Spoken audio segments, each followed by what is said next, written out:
ನಮಸ್ಕಾರ. ನೀವು ನೋಡ್ತಿದ್ರ SSTV. ನಾನು ಅಶ್ವಿನಿ. ಇದೇ ಫೆಬ್ 28ಗೆ ಶಬಾಷ್ ಬಡ್ಡಿ ಮಗ್ನೆ ಸಿನಿಮಾ ರಿಲೀಸ್ ಆಗ್ತಿದೆ. ಹಾಗಾಗಿ ಈ ಸಿನಿಮಾ ಬಗ್ಗೆ ಮಾತಾಡಕ್ಕೆ ನಮ್ಮ ಜೊತೆ ಇದ್ದಾರೆ ಪ್ರಮೋದ್ ಶೆಟ್ಟಿ ಸರ್ ಹಾಗೂ ಹೀರೋಯಿನ್. ಬನ್ನಿ ಅವ್ರನ್ನ ಮಾತಾಡ್ಸೋಣ. Hi sir. ಹೇಗಿದ್ದೀರಾ? ಚೆನ್ನಾಗಿದ್ದೀನಿ. ನಾನು ಅದ್ಭುತವಾಗಿದ್ದೀನಿ. ನೀವು ಹೇಗಿದ್ದೀರಾ? ನಾವು ಕೂಡ ಚೆನ್ನಾಗಿದ್ದೀವಿ ಮ್ಯಾಮ್. ತಾವು ಹೇಗಿದ್ದೀರಾ? Fine sir. ಫಸ್ಟಿಗೆ ಕಂಗ್ರ್ಯಾಚುಲೇಷನ್ ಸರ್, ಯಾಕಂದ್ರೆ ಬ್ಯಾಕ್ ಟು ಬ್ಯಾಕ್ ಹೀರೋ ಆಗಿ ಕಾಣಿಸ್ಕೊಳ್ತಾ ಇದ್ದೀರಾ. ಸೊ ಹಾಗಾಗಿ ಥ್ಯಾಂಕ್ ಯು ಸೋ ಮಚ್. ಗೊತ್ತಿಲ್ಲ ಅಂದ್ರೆ ಪೋಷಕ ನಟನಾಗಿ ಬಂದು ಸಿನಿಮಾಗಳಿಗೆ ಬರಲ್ಲ ಅಂತ ಕೂತಿದ್ದವನ್ನ ಎಳ್ಕೊಂಡ್ಬಂದು ಪೋಷಕ ನಟನಾಗಿ ಮಾಡಿ ಇವತ್ತು ನಾಯಕ ನಟನಾಗಿ ಕೂಡ ಅವನೇ ಶುರು ಮಾಡಿಸಿದ್ದು ಲಾಫಿಂಗ್ ಬುದ್ಧ ಮೂಲಕ. ಅದಾದ್ಮೇಲೆ ಕಂಟಿನ್ಯೂಸ್ಲಿ ಬ್ಯಾಕ್ ಟು ಬ್ಯಾಕ್ ಈಗ ಒಂದು 4-5 ಸಿನಿಮಾ ರೆಡಿ ಇರೋದು ಇದೆ. ಸೊ ಹಾಗಾಗಿ ಖುಷಿ ಆಗ್ತಿದೆ, ಜನ ಎಕ್ಸೆಪ್ಟ್ ಮಾಡ್ತಿದ್ದಾರೆ. ಅಟ್ ದ ಸೇಮ್ ಟೈಮ್ ಜವಾಬ್ದಾರಿಗಳು ಜಾಸ್ತಿ ಆಗ್ತಾ ಬರುತ್ತೆ. ಒಬ್ಬ ನಾಯಕ ನಟನಾಗಿ ಹೀರೋ ಅಂದಿದ ತಕ್ಷಣನೇ ಒಂದ್ ಜವಾಬ್ದಾರಿ ಒಂದ್ ಹೆಜ್ಜೆ ಮೇಲೆ ಹೋಗ್ಬಿಡುತ್ತೆ. ಇನ್ಕ್ಲೂಡಿಂಗ್ ಆಡಿಯನ್ಸ್ ಪರ್ಸ್ಪೆಕ್ಟಿವ್ ಇಂದಾನು ಅಷ್ಟೇ, ನಮ್ಮ ಆಕ್ಟಿಂಗ್ ಕೆರಿಯರ್ ಅಲ್ಲೂ ಅಷ್ಟೇ ಒಂದ್ ಹೆಜ್ಜೆ ಜವಾಬ್ದಾರಿ ಜಾಸ್ತಿ ಆಗುತ್ತೆ. ಆ ಜವಾಬ್ದಾರಿನ ಸುಸೂತ್ರವಾಗಿ ನಡ್ಸ್ಕೊಂಡ್ ಬರ್ತಾ ಇದ್ದೀನಿ ಅಂತ ಅನ್ಕೊಂಡಿದೀನಿ. ಎಷ್ಟು ವರ್ಷದ ಕನಸು ಸರ್ ನಿಮ್ಗೆ ಕಂಪ್ಲೀಟ್ ಆಗಿ ಒಂದು ಹೀರೋ ಆಗಿ ಕಾಣಿಸ್ಕೊಳ್ಬೇಕು ಅನ್ನೋದು? ಆ ಯೋಚನೆನೇ ಇರ್ಲಿಲ್ಲ, ಹೀರೋ ಆಗಿ ಮಾಡ್ಬೇಕು ಯಾವ್ದೋ ಒಂದು ಇದ್ರಲ್ಲಿ ಅಂತ ಯೋಚನೆನೇ ಇರ್ಲಿಲ್ಲ. ಕಥಾ ಸಂಗಮ ಅನ್ನುವಂತ ಒಂದು ಇದ್ರಲ್ಲಿ ಕಥೆಯಲ್ಲಿ, ಕಥಾ ಸಂಗಮ ಏನ್ ರಿಷಬ್ ಪ್ರೊಡ್ಯೂಸ್ ಮಾಡ್ದ, ಅದ್ರಲ್ಲಿ ಒಂದು ಕಥೆಯಲ್ಲಿ ನಾನು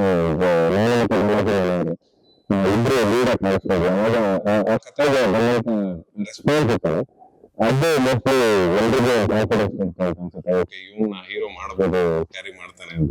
so Rishab first time laughing Buddha ಕೇಳಿದಾಗ್ಲೂ ಐ ವಾಸ್ ಲೈಕ್ ಶಾಕ್. ನಾನು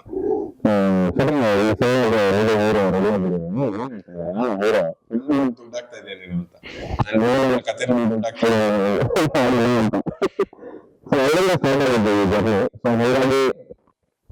ಪ್ರತಿಯೊಂದು ಹಂತದಲ್ಲೂ ಬಂದಂತ ಜವಾಬ್ದಾರಿಗಳನ್ನ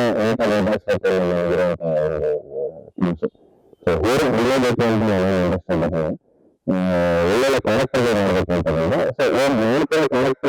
ಹೀರೋ ಒಳ್ಳೊಳ್ಳೆ ಕ್ಯಾರೆಕ್ಟರ್ ಆ ಕ್ಯಾರೆಕ್ಟರ್ ಇಡೀ ಸಿನಿಮಾ ಹೋಗುವಂತದ್ದು. ಸೊ ಆ ಕ್ಯಾರೆಕ್ಟರ್ ಮ್ಯಾಮ್, ಇದು ನಿಮ್ಮ ಫಸ್ಟ್ ಸಿನಿಮಾ ಅಂತ ಅನ್ಕೊಳ್ತೀನಿ ಅಲ್ವಾ? ಈ ಸಿನಿಮಾದಲ್ಲಿ ಹೇಗಿದೆ ನಿಮ್ ಕ್ಯಾರೆಕ್ಟರ್? ಹೇಗೆ ಅನ್ನಿಸ್ತಾ ಇದೆ ಫಸ್ಟ್ ಸಿನಿಮಾ? ಅಂದ್ರೆ ಇದಕ್ಕಿಂತ ಮುಂಚೆನೂ ಮಾಡಿದ್ದೀನಿ, ಬಟ್ ರಿಲೀಸ್ ಆಗ್ತಿರೋದು ಫಸ್ಟ್ ಸಿನಿಮಾ. ನನ್ನ ಕ್ಯಾರೆಕ್ಟರ್ ಬಗ್ಗೆ ನಿಜವಾಗ್ಲೂ ನಂಗೆ ತುಂಬಾ ಖುಷಿ ಇದೆ. ಎಲ್ಲಾ ಸಿನಿಮಾದಲ್ಲೂ ನನಗೆ ಚೂಡಿ, ಸ್ಯಾರೀಸ್ ಇದೇ ತರ ಬಂದಿದೆ. ಅದ್ರಲ್ಲಿ ಸ್ವಲ್ಪ ಡಿಫ್ರೆಂಟ್ ಆಗಿದೆ. ಅಂದ್ರೆ ಇದೊಂದು ಸ್ವಲ್ಪ 80s ಅಲ್ಲಿ ಹೆಂಗಿರ್ತಿದ್ರು, ಹೇರ್ ಸ್ಟೈಲ್ ಆಗ್ಬೋದು, ಸ್ಯಾರಿ ಬ್ಲೌಸ್ ಡಿಸೈನ್ಸ್ ಆಗ್ಬೋದು, ನೀವೇ ಪೋಸ್ಟರ್ಸ್ ನೋಡಿದೀರಾ. ಸೊ ನನ್ನ ಕ್ಯಾರೆಕ್ಟ್ರು, ನನ್ನ ಕಾಸ್ಟ್ಯೂಮ್ಸ್ ಎಲ್ಲ ನನ್ಗೆ ತುಂಬಾ ಇಷ್ಟ ಆಗಿದೆ. ನಾನು ಸಖತ್ ಎಂಜಾಯ್ ಮಾಡಿದೀನಿ. ಆ ಕಾಸ್ಟ್ಯೂಮ್ಸ್ ಏನ್ ಗೊತ್ತಾ, ಇವಾಗ್ಲೂ ಅನ್ಸುತ್ತೆ ಯಾವ್ದಾದ್ರು ಪ್ರೋಗ್ರಾಮ್ ಇದೆ, ಇದ್ರದ್ದು ಯಾವ್ದಾದ್ರು ನಮ್ದು ಪ್ರಮೋಷನಲ್ಸ್ ಆಕ್ಟಿವಿಟೀಸ್ ಇದೆ ಅಂತ ಹೇಳಿದಾಗ ಹೋಗೋಣ ಆ ಥರನೇ ಹಾಕೋಬೋದಿತ್ತೇನೋ. ಮತ್ತೆ ಇನ್ನೊಂದು ಚಾನ್ಸ್ ಸಿಗ್ತಾ ಇತ್ತು ನನಗೆ ಅದೇ ತರ ಬೇರ್ ಮಾಡೋಕೆ ಅಂತ. ಸಿಕ್ಕಾಬಟ್ಟೆ ಚೆನ್ನಾಗಿರ್ತಿತ್ತು ಮ್ಯಾಮ್ ನನ್ನ ಕಾಸ್ಟ್ಯೂಮ್ಸ್ ಎಲ್ಲಾನು. ಸರ್, ಇವಾಗ ನಿಮ್ದು ಫಸ್ಟ್ ಸಿನಿಮಾ ಲಾಫಿಂಗ್ ಬುದ್ಧ ತಗೊಂಡ್ರೆ ಅದ್ರಲ್ಲಿ ಒಂದು ಕಾನ್ಸ್ಟೇಬಲ್ ಕ್ಯಾರೆಕ್ಟರ್ ಮಾಡಿದ್ರಿ, ಇದರಲ್ಲಿ ಪೊಲೀಸ್ ಕ್ಯಾರೆಕ್ಟರ್. ಅದು ಸಿನಿಮಾ ನೋಡಿದಾಗ ಅದು ಕಂಪ್ಲೀಟ್ ಫ್ಯಾಮಿಲಿ ಕುತ್ಕೊಂಡು ನೋಡುವಂತ ಸಿನಿಮಾ. ಇದು ಕೂಡ ಪೋಸ್ಟರ್ ಅಲ್ಲೇ ಗೊತ್ತಾಗುತ್ತೆ ಒಂದು ಒಳ್ಳೆ ಫ್ಯಾಮಿಲಿ ಎಂಟರ್ಟೈನ್ಮೆಂಟ್ ಅಂತ. ಸೊ ಹಾಗಿರುವಾಗ ನಿಮ್ಗೆ ಕಂಟಿನ್ಯೂಸ್ ಆಗಿ ಇದೇ ಕ್ಯಾರೆಕ್ಟರ್ ಗಳು ಸಿಗ್ತಾ ಇದೆಯಾ ಅಥವಾ ಹೇಗೆ ಸರ್? ಅಂದ್ರೆ ಎರಡು ಕಾಕಿ ಬಟ್ಟೆ ಸಿಮಿಲರ್ ಅಷ್ಟೇ ಬಿಟ್ರೆ ನಿಮ್ಗೆ ಒಳಗಿರೋ ಕಾನ್ಸೆಪ್ಟ್ ಗಳು ಕಂಪ್ಲೀಟ್ಲಿ ಡಿಫ್ರೆಂಟ್ ಇದೆ.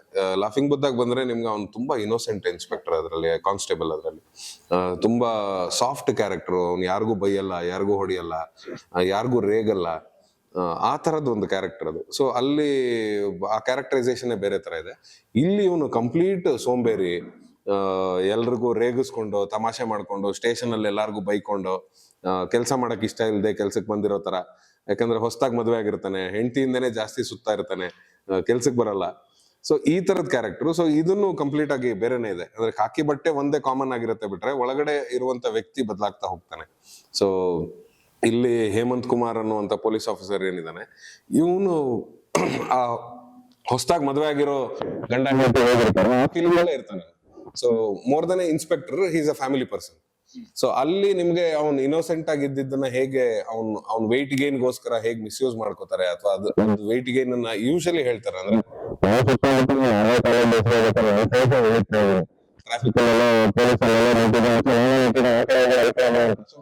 ವೆರಿ ಈಸಿಲಿ ನಾವು ಕಂಡುಬಿಡ್ತೀವಿ ಪದಗಳಲ್ಲಿ. ಅವರಿಗೆ ಫ್ಯಾಮಿಲಿ ಪ್ರೆಷರ್ ಹೇಗಿರುತ್ತೆ, ಅವರಿಗೆ ವರ್ಕ್ ಪ್ರೆಷರ್ ಹೇಗಿರುತ್ತೆ, ಅವ್ರು ಯಾಕೆ ವೆಯ್ಟ್ ಬೇರೆ ಆಗ್ತಾರೆ, ಇದ್ರ ಬಗ್ಗೆ ಮಾಡುವಂತ ಸರ್. ಏನು ಮಾಡಲ್ಲ, ಏನು ಅಂದ್ರೆ ಆರಾಮ್ ಯಾವುದೇ ಯಾವುದೇ ಜವಾಬ್ದಾರಿ ಇಲ್ಲ.